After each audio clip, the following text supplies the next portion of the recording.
नमस्कार। आइए आज हम लोग मुंशी प्रेमचंद की एक मशहूर कहानी कुसुम सुनते हैं। साल भर की बात है, एक दिन शाम को हवा खाने जा रहा था कि महाशय नवीन से मुलाकात हो गई। मेरे पुराने दोस्त हैं, बड़े बेतकल्लुफ और मनचले। आगरे में मकान है, अच्छे कवि हैं, उनके कवि समाज में कई बार शरीक हो चुका हूं। ऐसा कविता का उपासक मैंने नहीं देखा। पेशा तो वकालत, पर डूबे रहते हैं काव्य चिंतन में। आदमी जहीन है, मुकदमा सामने आया और उसकी तह तक पहुंच गए। इसीलिए कभी कभी मुकदमे मिल जाते हैं, लेकिन कचहरी के बाहर अदालत या मुकदमे की चर्चा उनके लिए निषिद्ध है। अदालत की चार दीवारी के अंदर 4-5 घंटे वह वकील होते हैं, चार दीवारी के बाहर निकलते ही कवि हैं, सिर से पांव तक।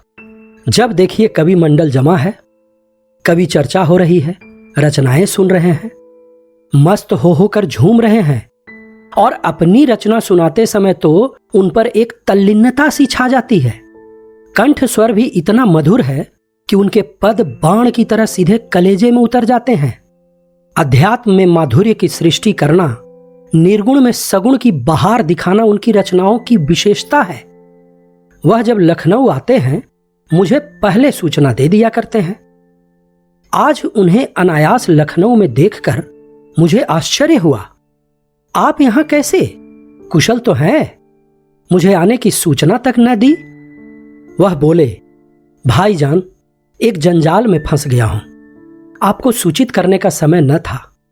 फिर आपके घर को मैं अपना घर समझता हूं। इस तकल्लुफ की क्या जरूरत है कि आप मेरे लिए कोई विशेष प्रबंध करें? मैं एक जरूरी मामले में आपको कष्ट देने आया हूं।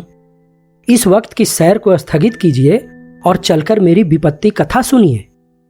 मैंने घबरा कर कहा, आपने तो मुझे चिंता में डाल दिया। आप और विपत्ति कथा? मेरे तो प्राण सूखे जाते हैं। घर चलिए, चित्त शांत हो तो सुनाऊं। बाल बच्चे तो अच्छी तरह हैं? हां, सब अच्छी तरह हैं, वैसी कोई बात नहीं है। तो चलिए, रेस्टोरेंट में कुछ जलपान तो कर लीजिए। नहीं भाई, इस वक्त मुझे जलपान नहीं सूझता। हम दोनों घर की ओर चले। घर पहुंचकर उनका हाथ मुंह धुलाया, शरबत पिलाया। इलायची पान खाकर उन्होंने अपनी विपत्ति कथा सुनानी शुरू की। कुसुम के विवाह में आप गए ही थे, उसके पहले भी आपने उसे देखा था। मेरा विचार है कि किसी सरल प्रकृति के युवक को आकर्षित करने के लिए जिन गुणों की जरूरत है वह सब उसमें मौजूद है। आपका क्या ख्याल है? मैंने तत्परता से कहा, मैं आपसे कहीं ज्यादा कुसुम का प्रशंसक हूं। ऐसी लज्जाशील, सुघड़, सलीकेदार और विनोदिनी बालिका मैंने दूसरी नहीं देखी। महाशय नवीन ने करुण स्वर में कहा, वही कुसुम आज अपने पति के निर्दय व्यवहार के कारण रो रो कर प्राण दे रही है। उसका गौना हुए 1 साल हो रहा है। इस बीच में वह 3 बार ससुराल गई, पर उसका पति उससे बोलता ही नहीं, उसकी सूरत से बेजार है। मैंने बहुत चाहा कि उसे बुलाकर दोनों में सफाई करा दूं, मगर न आता है, न मेरे पत्रों का उत्तर देता है। न जाने क्या गांठ पड़ गई है कि उसने इस बेदर्दी से आंखें फेर ली। अब सुनता हूं उसका दूसरा विवाह होने वाला है। कुसुम का बुरा हाल हो रहा है। आप शायद उसे देखकर पहचान भी न सकें। रात दिन रोने के सिवा दूसरा काम नहीं है। इससे आप हमारी परेशानी का अनुमान कर सकते हैं। जिंदगी की सारी अभिलाषाएं मिटी जाती हैं। हमें ईश्वर ने पुत्र न दिया, पर हम अपनी कुसुम को पाकर संतुष्ट थे और अपने भाग्य को धन्य मानते थे। उसे कितने लाड़ प्यार से पाला, कभी उसे फूल की छड़ी से भी न छुआ। उसकी शिक्षा दीक्षा में कोई बात उठा न रखी। उसने बीए नहीं पास किया, लेकिन विचारों की प्रौढ़ता और ज्ञान विस्तार में किसी ऊंचे दर्जे की शिक्षित महिला से कम नहीं। आपने उसके लेख देखे हैं। मेरा ख्याल है बहुत कम देवियां वैसे लेख लिख सकती हैं। समाज, धर्म, नीति सभी विषयों में उसके विचार बड़े परिष्कृत हैं। बहस करने में तो वह इतनी पटु है कि मुझे आश्चर्य होता है। गृह प्रबंध में इतनी कुशल कि मेरे घर का प्रायः सारा प्रबंध उसी के हाथ में था, किंतु पति की दृष्टि में वह पांव की धूल के बराबर भी नहीं। बार बार पूछता हूं, तूने उसे कुछ कह दिया है या क्या बात है? आखिर वह क्यों तुझसे इतना उदासीन है? इसके जवाब में रोकर यही कहती है, मुझसे तो उन्होंने कभी कोई बातचीत ही नहीं की। मेरा विचार है पहले ही दिन दोनों में कुछ मनमुटाव हो गया। वह कुसुम के पास आया होगा और उससे कुछ पूछा होगा। उसने मारे शर्म के जवाब न दिया होगा। संभव है उससे दो चार बातें और भी की हों। कुसुम ने सिर न उठाया होगा। आप जानते ही हैं कि कितनी शर्मिली है। बस पतिदेव रूठ गए होंगे। मैं तो कल्पना ही नहीं कर सकता कि कुसुम जैसी बालिका से कोई पुरुष उदासीन रह सकता है। लेकिन दुर्भाग्य को कोई क्या करे। दुखिया ने पति के नाम कई पत्र लिखे, पर उस निर्दयी ने एक का भी जवाब न दिया। सारी चिट्ठियां लौटा दी। मेरी समझ में नहीं आता कि उस पाषाण हृदय को कैसे पिघलाऊं। मैं अब खुद तो उसे कुछ लिख नहीं सकता। आप ही कुसुम की प्राण रक्षा करें, नहीं तो शीघ्र ही उसके जीवन का अंत हो जाएगा और उसके साथ हम दोनों प्राणी भी सिधार जाएंगे। उसकी व्यथा अब नहीं देखी जाती। नवीन जी की आंखें सजल हो गई। मुझे भी अत्यंत क्षोभ हुआ। उन्हें तसल्ली देता हुआ बोला, आप इतने दिनों इस चिंता में पड़े रहे, मुझे पहले ही क्यों न कहा? मैं आज ही मुरादाबाद जाऊंगा और उस लौंडे की इस बुरी तरह खबर लूंगा कि वह भी याद करेगा। बच्चा को जबरदस्ती घसीट कर लाऊंगा और कुसुम के पैरों पर गिरा दूंगा। नवीन जी मेरे आत्मविश्वास पर मुस्कुरा कर बोले, आप उससे क्या कहेंगे? यह न पूछिए। वशीकरण के जितने मंत्र हैं उन सभी की परीक्षा करूंगा तो आप कदापि सफल न होंगे। वह इतना शीलवान, इतना विनम्र, इतना प्रसन्न मुख है, इतना मधुरभाषी कि आप वहां से उसके भक्त होकर लौटेंगे। वह नित्य आपके सामने हाथ बांधे खड़ा रहेगा। आपकी सारी कठोरता शांत हो जाएगी। आपके लिए तो एक ही साधन है, आपके कलम में जादू है। आपने कितने ही युवकों को सन्मार्ग पर लगाया है। हृदय में सोई हुई मानवता को जगाना आपका कर्तव्य है। मैं चाहता हूं आप कुसुम की ओर से ऐसा करुणाजनक, ऐसा दिल हिला देने वाला पत्र लिखें कि वह लज्जित हो जाए और उसकी प्रेम भावना सचेत हो उठे। मैं जीवन पर्यंत आपका आभारी रहूंगा। नवीन जी कवि ही तो ठहरे। इस तजवीज में वास्तविकता की अपेक्षा कवित्व ही की प्रधानता थी। आप मेरे कई गल्पों को पढ़कर रो पड़े हैं। इससे आपको विश्वास हो गया है कि मैं चतुर सपेरे की भांति जिस दिल को चाहूं नचा सकता हूं।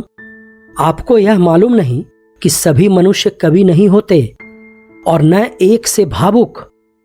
जिन गल्पों को पढ़कर आप रोए हैं, उन्हीं गल्पों को पढ़कर कितने ही सज्जनों ने विरक्त होकर पुस्तक फेंक दी हैं। पर इन बातों का वह अवसर न था। वह समझते कि मैं अपना गला छुड़ाना चाहता हूं। इसीलिए मैंने सहृदयता से कहा, आपको बहुत दूर की सूझी और मैं उस प्रस्ताव से सहमत हूं। और यद्यपि आपने करुणोत्पादक शक्ति का अनुमान करने में अत्युक्ति से काम लिया है, लेकिन मैं आपको निराश न करूंगा। मैं पत्र लिखूंगा और यथाशक्ति उस युवक की न्याय बुद्धि को जगाने की चेष्टा भी करूंगा। लेकिन आप अनुचित न समझें तो पहले मुझे वह पत्र दिखा दें जो कुसुम ने अपने पति के नाम लिखे थे। उसने पत्र तो लौटा ही दिए हैं और यदि कुसुम ने उन्हें फाड़ नहीं डाला है तो उसके पास होंगे। उन पत्रों को देखने से मुझे ज्ञात हो जाएगा कि किन पहलुओं पर लिखने की गुंजाइश बाकी है। नवीन जी ने जेब से पत्रों का एक पुलिंदा निकालकर मेरे सामने रख दिया और बोले, मैं जानता था आप इन पत्रों को देखना चाहेंगे, इसीलिए इन्हें साथ लेता आया। आप इन्हें शौक से पढ़ें। कुसुम जैसी मेरी लड़की है वैसे ही आपकी भी लड़की है। आपसे क्या पर्दा। सुगंधित गुलाबी चिकने कागज पर बहुत ही सुंदर अक्षरों में लिखे उन पत्रों को मैंने पढ़ना शुरू किया। मेरे स्वामी, मुझे यहां आए 1 सप्ताह हो गया, लेकिन आंखें पल भर के लिए भी नहीं झपकी। सारी रात करवटें बदलते बीत जाती है। बार बार सोचती हूं, मुझसे ऐसा क्या अपराध हुआ कि उसकी आप मुझे यह सजा दे रहे हैं। आप मुझे झिड़कें, घुड़कें, कोसें, इच्छा हो तो मेरे कान भी पकड़ें। मैं इन सभी सजाओं को सहर्ष सह लूंगी, लेकिन यह निष्ठुरता नहीं सही जाती। मैं आपके घर 1 सप्ताह रही। परमात्मा जानता है कि मेरे दिल में क्या क्या अरमान थे। मैंने कितनी बार चाहा कि आपसे कुछ पूछूं, आपसे अपने अपराधों को क्षमा कराऊं, लेकिन आप मेरी परछाई से भी दूर भागते थे। मुझे कोई अवसर न मिला। आपको याद होगा कि जब दोपहर को सारा घर सो जाता था तो मैं आपके कमरे में जाती थी और घंटों सिर झुकाए खड़ी रहती थी, पर आपने कभी आंख उठाकर न देखा। उस वक्त मेरे मन की क्या दशा होती थी, इसका कदाचित आप अनुमान न कर सकेंगे। मेरी जैसी अभागिनी स्त्रियां इसका कुछ अंदाज कर सकती हैं। मैंने अपनी सहेलियों से उनकी सुहाग रात की कथाएं सुन सुनकर अपनी कल्पना में सुखों का जो स्वर्ग बनाया था, उसे आपने कितनी निर्दयता से नष्ट कर दिया। मैं आपसे पूछती हूं, क्या आपके ऊपर मेरा कोई अधिकार नहीं है? अदालत भी किसी अपराधी को दंड देती है तो उस पर कोई न कोई अभियोग लगाती है, गवाहियां लेती हैं, उनका बयान सुनती है। आपने तो कुछ पूछा ही नहीं। मुझे अपनी खता मालूम हो जाती तो आगे के लिए सचेत हो जाती, आपके चरणों पर गिरकर कहती, मुझे क्षमा दान दो। मैं शपथ पूर्वक कहती हूं, मुझे कुछ नहीं मालूम आप क्यों रुष्ट हो गए। संभव है आपने अपनी पत्नी में जिन गुणों को देखने की कामना की हो वे मुझ में न हो। बेशक मैं अंग्रेजी नहीं पढ़ी, अंग्रेजी समाज की रीति नीति से परिचित नहीं, न अंग्रेजी खेल ही खेलना जानती हूं, और भी कितनी ही त्रुटियां मुझ में होंगी। मैं जानती हूं कि मैं आपके योग्य न थी। आपको मुझसे कहीं अधिक रूपवती, गुणवती, बुद्धिमती स्त्री मिलनी चाहिए थी, लेकिन मेरे देवता, दंड अपराधों का मिलना चाहिए, त्रुटियों का नहीं। फिर मैं तो आपके इशारे पर चलने को तैयार हूं। आप मेरी दिलजोई करें, फिर देखिए मैं अपनी त्रुटियों को कितनी जल्द पूरा कर लेती हूं। आपका प्रेम कटाक्ष मेरे रूप को प्रदीप्त, मेरी बुद्धि को तीव्र और मेरे भाग्य को बलवान कर देगा। वह विभूति पाकर मेरी काया कल्प हो जाएगी। स्वामी, क्या आपने सोचा है आप यह क्रोध किस पर कर रहे हैं? वह अबला जो आपके चरणों पर पड़ी हुई आपसे क्षमादान मांग रही है, जो जन्म जन्मांतर के लिए आपकी चेरी है, क्या इस क्रोध को सहन कर सकती है? मेरा दिल बहुत कमजोर है। मुझे रुलाकर आपको पश्चाताप के सिवा और क्या हाथ आवेगा? इस क्रोधाग्नि की एक चिंगारी मुझे भस्म कर देने के लिए काफी है। अगर आपकी यह इच्छा है कि मैं मर जाऊं तो मैं मरने के लिए तैयार हूं। केवल आपका इशारा चाहती हूं। अगर मरने से आपका चित्त प्रसन्न हो तो मैं बड़े हर्ष से अपने को आपके चरणों पर समर्पित कर दूंगी। मगर इतना कहे बिना नहीं रहा जाता कि मुझ में 100 ऐब हों, पर एक गुण भी है। मुझे दावा है कि आपकी जितनी सेवा मैं कर सकती हूं उतनी कोई दूसरी स्त्री नहीं कर सकती। आप विद्वान हैं, उदार हैं, मनोविज्ञान के पंडित हैं। आपकी लौंडी आपके सामने खड़ी दया की भीख मांग रही है, क्या उसे द्वार से ठुकरा दीजिएगा? आपकी अपराधिनी कुसुम। यह पत्र पढ़कर मुझे रोमांच हो आया। यह बात मेरे लिए असह्य थी कि कोई स्त्री अपने पति की इतनी खुशामद करने पर मजबूर हो जाए।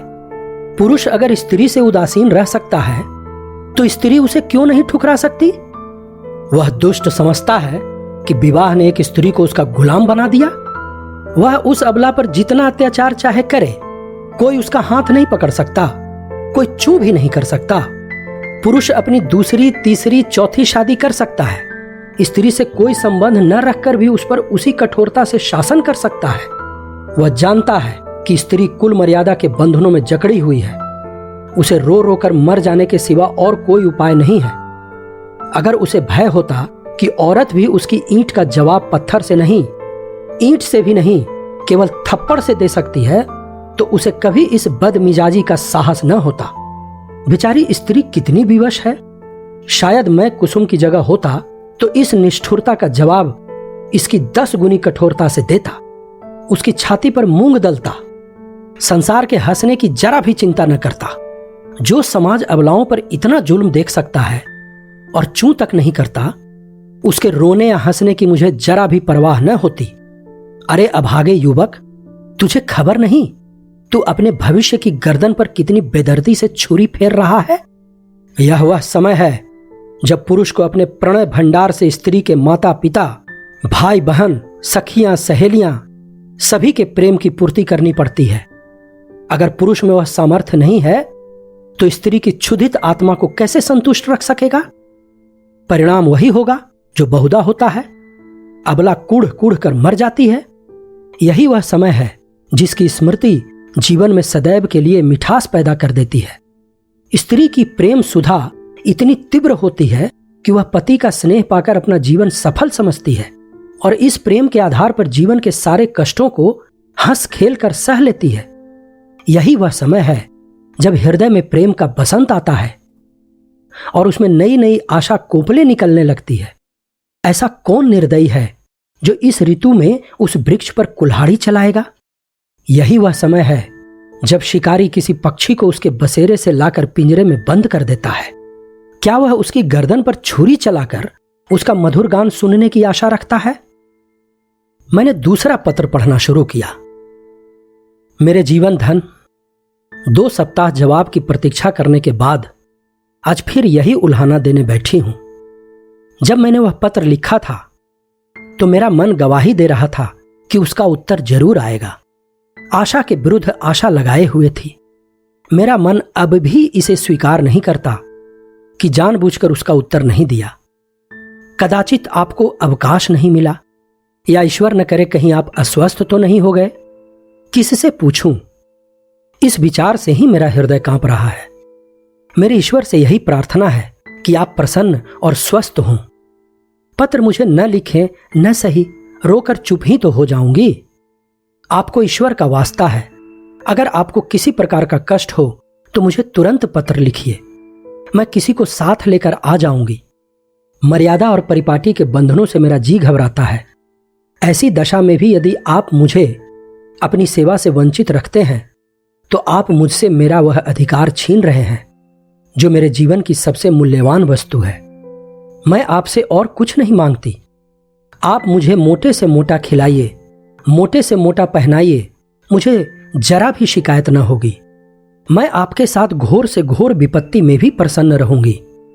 मुझे आभूषणों की लालसा नहीं, महल में रहने की लालसा नहीं, सैर तमाशे की लालसा नहीं, धन बटोरने की लालसा नहीं। मेरे जीवन का उद्देश्य केवल आपकी सेवा करना है। यही उसका ध्येय है। मेरे लिए दुनिया में कोई देवता नहीं, कोई गुरु नहीं, कोई हाकिम नहीं। मेरे देवता आप हैं, मेरे राजा आप हैं। मुझे अपने चरणों से न हटाइए, मुझे ठुकराइए नहीं। मैं सेवा और प्रेम के फूल लिए कर्तव्य और व्रत की भेंट अंचल में सजाए आपकी सेवा में आई हूं। मुझे इस भेंट को, इन फूलों को अपने चरणों पर रखने दीजिए। उपासक का काम तो पूजा करना है। देवता उसकी पूजा स्वीकार करता है या नहीं, यह सोचना उसका धर्म नहीं। मेरे सिरताज, शायद आपको पता नहीं आजकल मेरी क्या दशा है। यदि मालूम होता तो आप इस निष्ठुरता का व्यवहार न करते। आप पुरुष हैं, आपके हृदय में दया है, सहानुभूति है, उदारता है। मैं विश्वास नहीं कर सकती कि आप मुझ जैसे नाचीज पर क्रोध कर सकते हैं। मैं आपकी दया के योग्य हूं। कितनी दुर्बल, कितनी अपंग, कितनी बेजवान। आप सूर्य हैं, मैं अणु हूं। आप अग्नि हैं, मैं तृण हूं। आप राजा हैं, मैं भिखारिन हूं। क्रोध तो बराबर वालों पर करना चाहिए। मैं भला आपके क्रोध का आघात कैसे सह सकती हूं? अगर आप समझते हैं कि मैं आपकी सेवा के योग्य नहीं हूं तो मुझे अपने हाथों से विष का प्याला दे दीजिए। मैं उसे सुधा समझकर सिर और आंखों से लगाऊंगी और आंखें बंद करके पी जाऊंगी। जब जीवन आपकी भेंट हो गया तो आप मारे या जिलाएं, यह आपकी इच्छा है। मुझे यही संतोष काफी है कि मेरी मृत्यु से आप निश्चिंत हो गए। मैं तो इतना ही जानती हूं कि मैं आपकी हूं और सदैव आपकी रहूंगी, इस जीवन में ही नहीं बल्कि अनंत तक। अभागिनी कुसुम। यह पत्र पढ़कर मुझे कुसुम पर भी झुंझलाहट आने लगी और उस लौंडे से तो घृणा हो गई। माना तुम स्त्री हो, आजकल के प्रथा अनुसार पुरुष को तुम्हारे ऊपर हर तरह का अधिकार है, लेकिन नम्रता की भी तो कोई सीमा होती है। तो उसे भी चाहिए कि उसकी बात न पूछे। स्त्रियों को धर्म और त्याग का पाठ पढ़ा पढ़ा कर हमने उनके आत्मसम्मान और आत्मविश्वास दोनों ही का अंत कर दिया। अगर पुरुष स्त्री का मुहताज नहीं तो स्त्री भी पुरुष की मुहताज क्यों है? ईश्वर ने पुरुष को हाथ दिए हैं तो क्या स्त्री को उससे वंचित रखा है? पुरुष के पास बुद्धि है तो क्या स्त्री अबोध है? इसी नम्रता ने तो मर्दों का मिजाज आसमान पर पहुंचा दिया। पुरुष रूठ गया तो स्त्री के लिए मानो प्रलय आ गया। मैं तो समझता हूं कुसुम नहीं, उसका अभागा पति ही दया के योग्य है, जो कुसुम जैसी स्त्री की कदर नहीं कर सकता। मुझे ऐसा संदेह होने लगा है इस लौंडे ने कोई दूसरा रोग पाल रखा है, किसी शिकारी के रंगीन जाल में फंसा हुआ है। खैर, मैंने कुसुम का तीसरा पत्र खोला। प्रियतम, अब मुझे मालूम हो गया कि मेरी जिंदगी निरुद्देश्य है। जिस फूल को देखने वाला, चुनने वाला कोई नहीं, वह खिले तो क्यों? क्या इसलिए कि मुरझाकर जमीन पर गिर पड़े और पैरों से कुचल दिया जाए? मैं आपके घर में 1 महीना रहकर दोबारा आई हूं। ससुर जी ने ही मुझे बुलाया, ससुर जी ने ही मुझे विदा कर दिया। इतने दिनों में आपने एक बार भी मुझे दर्शन न दिए। आप दिन में 20 बार घर में आते थे, अपने भाई बहनों से हंसते बोलते थे या मित्रों के साथ सैर तमाशे देखते थे, लेकिन मेरे पास न आने की आपने कसम खा ली थी। मैंने कितनी बार आपके पास संदेश भेजे, कितना अनुनय विनय किया, कितनी बार बेशर्मी करके आपके कमरे में गई, लेकिन आपने कभी मुझे आंख उठाकर भी न देखा। मैं तो कल्पना ही नहीं कर सकती कि कोई प्राणी इतना हृदयहीन हो सकता है। प्रेम के योग्य नहीं, विश्वास के योग्य नहीं, सेवा करने के योग्य नहीं, तो क्या दया के भी योग्य नहीं? मैंने उस दिन कितनी मेहनत और प्रेम से आपके लिए रसगुल्ले बनाए थे, आपने उन्हें हाथ से छुआ भी नहीं। जब आप मुझसे इतने विरक्त हैं तो मेरी समझ में नहीं आता कि जी कर क्या करूं। न जाने यह कौन सी आशा है जो मुझे जीवित रखे हुए है। क्या अंधेर है कि आप सजा तो देते हैं पर अपराध नहीं बतलाते? यह कौन सी नीति है? आपको ज्ञात है, इस 1 मास में मैंने मुश्किल से 10 दिन आपके घर में भोजन किया होगा। मैं इतनी कमजोर हो गई हूं कि चलती हूं तो आंखों के सामने अंधेरा छा जाता है। आंखों में जैसे ज्योति ही नहीं रही, हृदय में मानो रक्त का संचालन ही नहीं रहा। खैर, सता लीजिए जितना जी चाहे, इस अनीति का अंत भी एक दिन हो ही जाएगा। अब तो मृत्यु पर ही सारी आशाएं टिकी हुई हैं। अब मुझे प्रतीत हो रहा है कि मेरे मरने की खबर पाकर आप उछलेंगे और हल्की सांस लेंगे, आपकी आंखों से आंसू की एक बूंद भी न गिरेगी। पर यह आपका दोष नहीं, मेरा दुर्भाग्य है। उस जन्म में मैंने कोई बहुत बड़ा पाप किया था। मैं चाहती हूं मैं भी आपकी परवाह न करूं, आप ही की भांति आपसे आंखें फेर लूं, मुंह फेर लूं, दिल फेर लूं, लेकिन न जाने क्यों मुझ में वह शक्ति नहीं है। क्या लता वृक्ष की भांति खड़ी रह सकती है? वृक्ष के लिए किसी सहारे की जरूरत नहीं।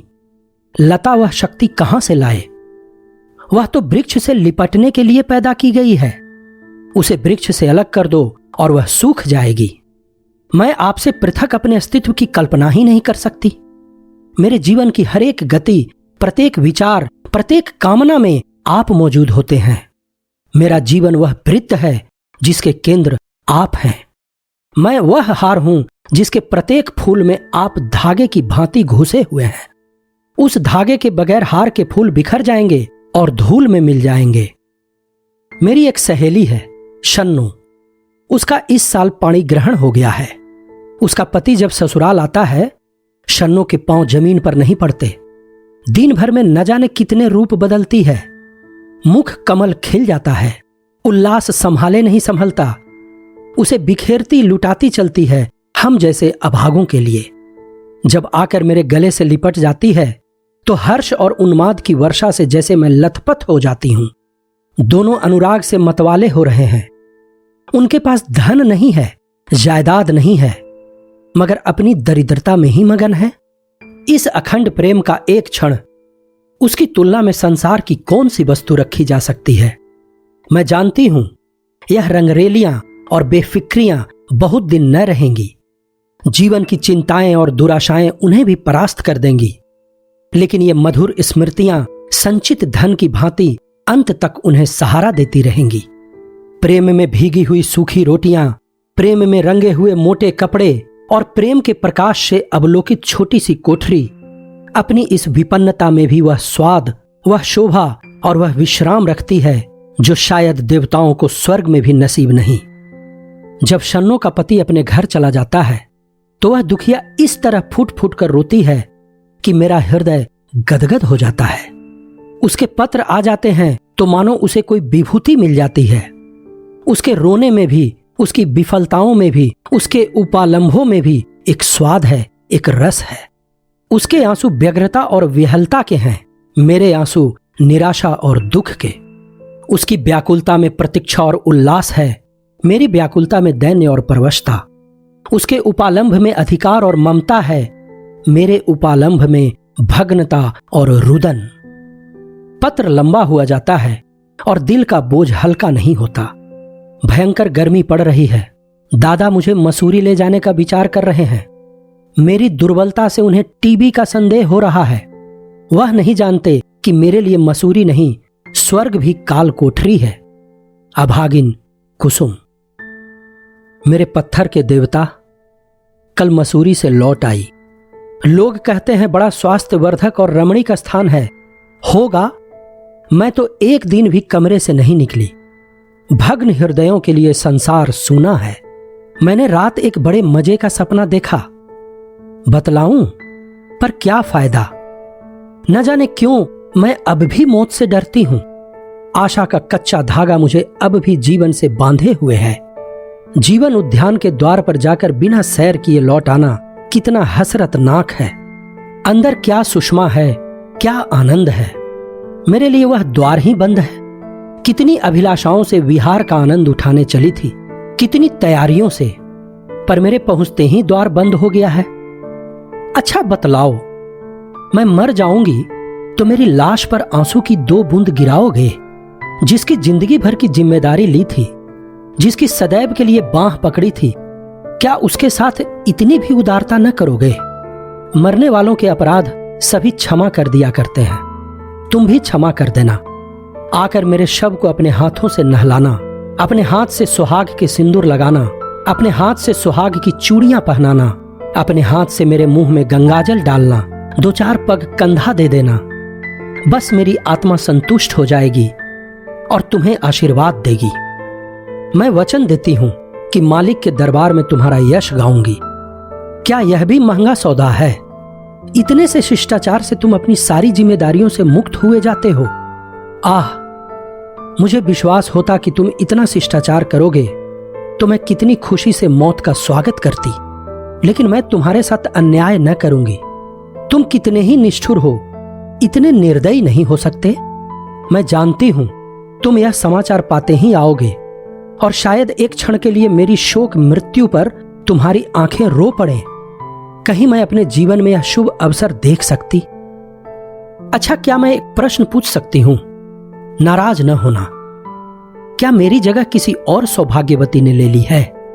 अगर ऐसा है तो बधाई। जरा उसका चित्र मेरे पास भेज देना।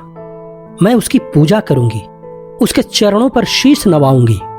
मैं जिस देवता को प्रसन्न न कर सकी, उसी देवता से उसने वरदान प्राप्त कर लिया। ऐसी सौभागिनी के तो चरण धो धो पीना चाहिए। मेरी हार्दिक इच्छा है कि तुम उसके साथ सुखी रहो। यदि मैं उस देवी की कुछ सेवा कर सकती, अपरोक्ष न सही परोक्ष रूप से ही तुम्हारे कुछ काम आ सकती। अब मुझे केवल उसका शुभ नाम और स्थान बता दो। मैं सिर के बल दौड़ी हुई उसके पास जाऊंगी और कहूंगी, देवी तुम्हारी लौंडी हूं, इसीलिए कि तुम मेरे स्वामी की प्रेमिका हो। मुझे अपने चरणों में शरण दो। मैं तुम्हारे लिए फूलों की सेज बिछाऊंगी, तुम्हारी मांग मोतियों से भरूंगी, तुम्हारी एड़ियों में महावर रचाऊंगी। यह मेरी जीवन की साधना होगी। यह न समझना कि मैं जलूंगी या कुढ़ूंगी। जलन तब होती है जब कोई मुझसे मेरी वस्तु छीन रहा हो। जिस वस्तु को अपना समझने का मुझे कभी सौभाग्य न हुआ, उसके लिए मुझे जलन क्यों हो?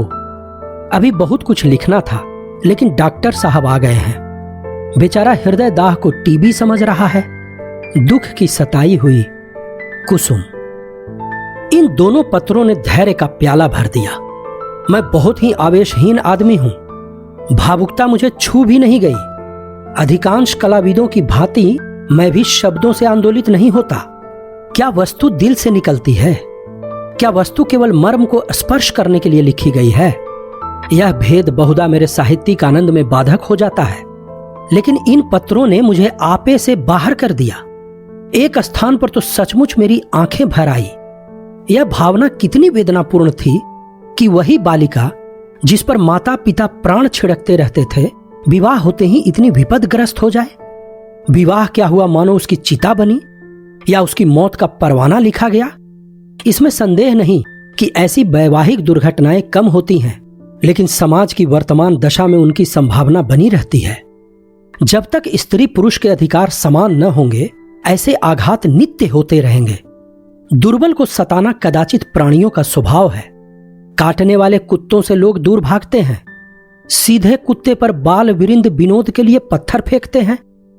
तुम्हारे दो नौकर एक ही श्रेणी के हों, उनमें कभी झगड़ा ना होगा, लेकिन आज उनमें से एक को अफसर और दूसरे को उनका मातहत बना दो, फिर देखो अफसर साहब अपने मातहत पर कितना रोब जमाते हैं।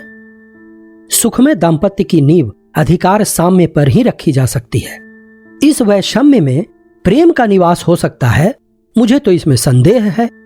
हम आज जिसे स्त्री पुरुषों में प्रेम कहते हैं, वह वही प्रेम है जो स्वामी को अपने पशु से होता है। पशु सिर झुकाए काम किए चला जाए, स्वामी उसे भूसा और खली भी देगा और उसकी देह भी सहलाएगा, उसे आभूषण भी पहनाएगा। लेकिन जानवर ने जरा चाल धीमी की, जरा गर्दन टेढ़ी की कि मालिक का चाबुक पीठ पर पड़ा, इसे प्रेम नहीं कहते। खैर, मैंने 5वां पत्र खोला। जैसा मुझे विश्वास था, आपने मेरे पिछले पत्र का भी उत्तर न दिया। इसका खुला हुआ अर्थ है कि आपने मुझे परित्याग करने का संकल्प कर लिया है। जैसी आपकी इच्छा। पुरुष के लिए स्त्री पांव की जूती है, स्त्री के लिए तो पुरुष देव तुल्य है, बल्कि देवता से भी बढ़कर। विवेक का उदय होते ही वह पति की कल्पना करने लगती है। मैंने भी वही किया। जिस समय मैं गुड़िया खेलती थी, उसी समय आपने गुड्डे के रूप में मेरे मनोदेश में प्रवेश किया। मैंने आपके चरणों को पखारा, माला, फूल और नैवेद्य से आपका सत्कार किया। कुछ दिनों के बाद कहानियां सुनने और पढ़ने की चाट पड़ी। तब आप कथाओं के नायक के रूप में मेरे घर आए। मैंने आपको हृदय में स्थान दिया। बाल्यकाल से ही आप किसी न किसी रूप में मेरे जीवन में घुसे हुए थे। वे भावनाएं मेरे अंत स्थल की गहराइयों तक पहुंच गई हैं। मेरे अस्तित्व का एक एक अणु उन भावनाओं से गुथा हुआ है। उन्हें दिल से निकाल डालना सहज नहीं है। उसके साथ मेरे जीवन के परमाणु भी बिखर जाएंगे। लेकिन आपकी यही इच्छा है तो यही सही। मैं आपकी सेवा में सब कुछ करने को तैयार थी। अभाव और विपन्नता का तो कहना ही क्या, मैं तो अपने को मिटा देने को भी राजी थी। आपकी सेवा में मिट जाना ही मेरे जीवन का उद्देश्य था। मैंने लज्जा और संकोच का परित्याग किया, आत्मसम्मान को पैरों से कुचला, लेकिन आप मुझे स्वीकार नहीं करना चाहते। मजबूर हूं, आपका कोई दोष नहीं। अवश्य मुझसे कोई ऐसी बात हो गई है जिसने आपको इतना कठोर बना दिया है। आप उसे जबान पर लाना भी उचित नहीं समझते। मैं इस निष्ठुरता के सिवा और हर एक सजा झेलने को तैयार थी। आपके हाथ से जहर का प्याला लेकर पी जाने में भी मुझे विलंब न होता, किंतु विधि की गति निराली है। मुझे पहले इस सत्य को स्वीकार करने में बाधा थी कि स्त्री पुरुष की दासी है। मैं उसे पुरुष की सहचरी, अर्धांगिनी समझती थी, पर अब मेरी आंखें खुल गईं।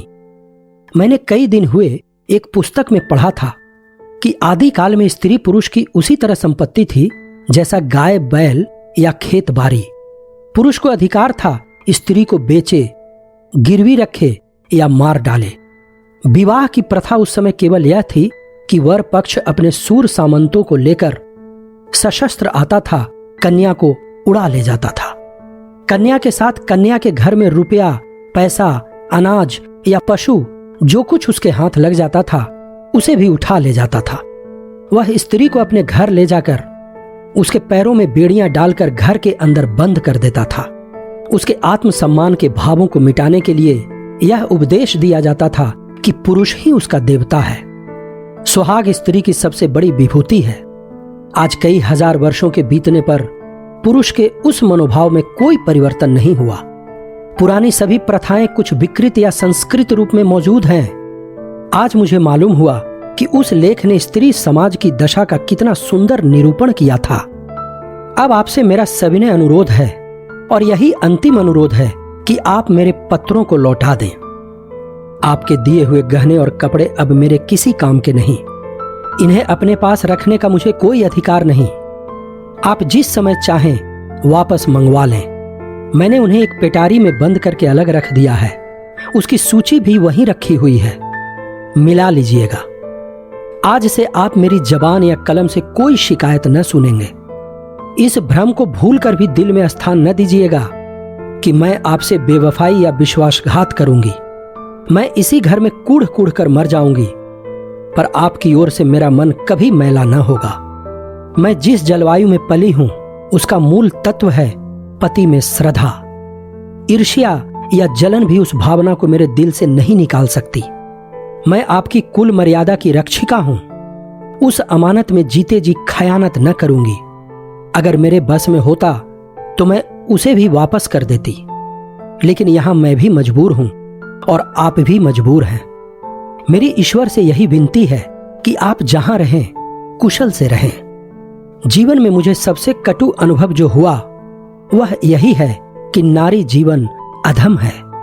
अपने लिए, अपने माता पिता के लिए, अपने पति के लिए। उसकी कदर न माता के घर में है न पति के घर में। मेरा घर शोकागार बना हुआ है। अम्मा रो रही हैं, दादा रो रहे हैं, कुटुंब के लोग रो रहे हैं। एक मेरी जात से लोगों को कितनी मानसिक वेदना हो रही है। कदाचित वे सोचते होंगे यह कन्या कुल में ना आती तो अच्छा होता। मगर सारी दुनिया एक तरफ हो जाए, आपके ऊपर विजय नहीं पा सकती। आप मेरे प्रभु हैं। आपका फैसला अटल है। उसकी कहीं अपील नहीं, कहीं फरियाद नहीं। खैर, आज से यह कांड समाप्त हुआ। अब मैं हूं और मेरा दलित भग्न हृदय। हसरत यही है कि आपकी कुछ सेवा न कर सकी। अभागिनी कुसुम। मालूम नहीं मैं कितनी देर तक मुक वेदना की दशा में बैठा रहा कि महाशय नवीन बोले, आपने इन पत्रों को पढ़कर क्या निश्चय किया? मैंने रोते हुए हृदय से कहा, अगर इन पत्रों ने उस नर पिशाच के दिल पर कोई असर न किया तो मेरा पत्र भला क्या असर करेगा? इससे अधिक करुणा और वेदना मेरी शक्ति के बाहर है।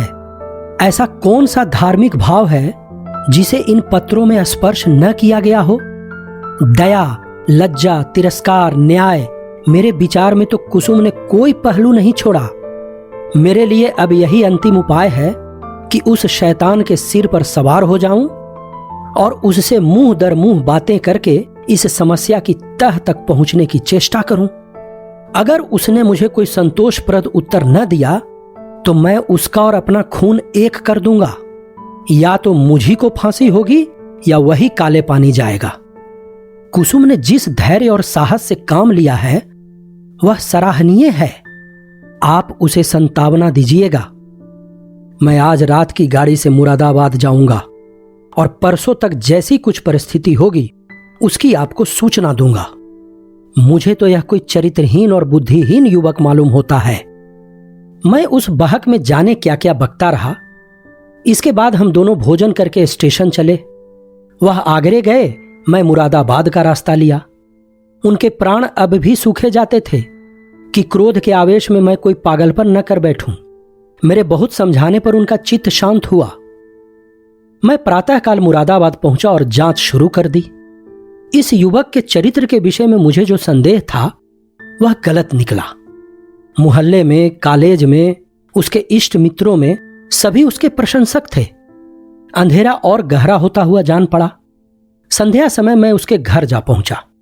जिस निष्कपट भाव से वह दौड़कर मेरे पैरों पर झुका है वह मैं नहीं भूल सकता।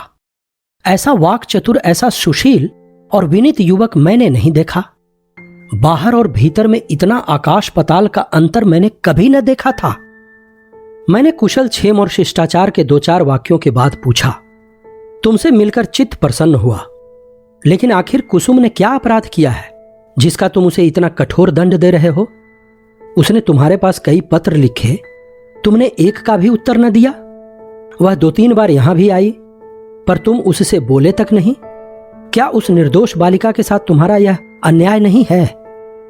युवक ने लज्जित भाव से कहा, बहुत अच्छा होता आपने इस प्रश्न को न उठाया होता। उसका जवाब देना मेरे लिए बहुत मुश्किल है। मैंने तो इसे आप लोगों के अनुमान पर छोड़ दिया था, लेकिन इस गलतफहमी को दूर करने के लिए मुझे विवश होकर कहना पड़ेगा। यह कहते कहते वह चुप हो गया। बिजली की बत्ती पर भांति भांति के कीट पतंगे जमा हो गए। कई झिंगुर उछल उछल कर मुंह पर आ जाते थे और जैसे मनुष्य पर अपनी विजय का परिचय देकर उड़ जाते थे। एक बड़ा सा आंखफोड़ भी मेज पर बैठा था और शायद जस्त मारने के लिए अपनी देह तौल रहा था।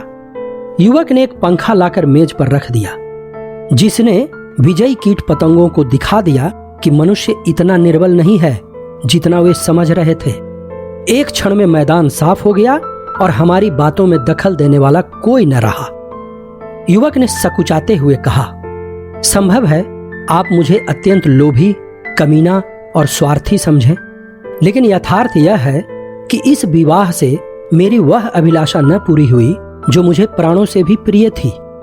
मैं विवाह पर रजामंद न था, अपने पैरों में बेड़ियां न डालना चाहता था, किंतु जब महाशय नवीन बहुत पीछे पड़ गए और उनकी बातों से मुझे यह आशा हुई कि वह सब प्रकार से मेरी सहायता करने को तैयार हैं, तब मैं राजी हो गया।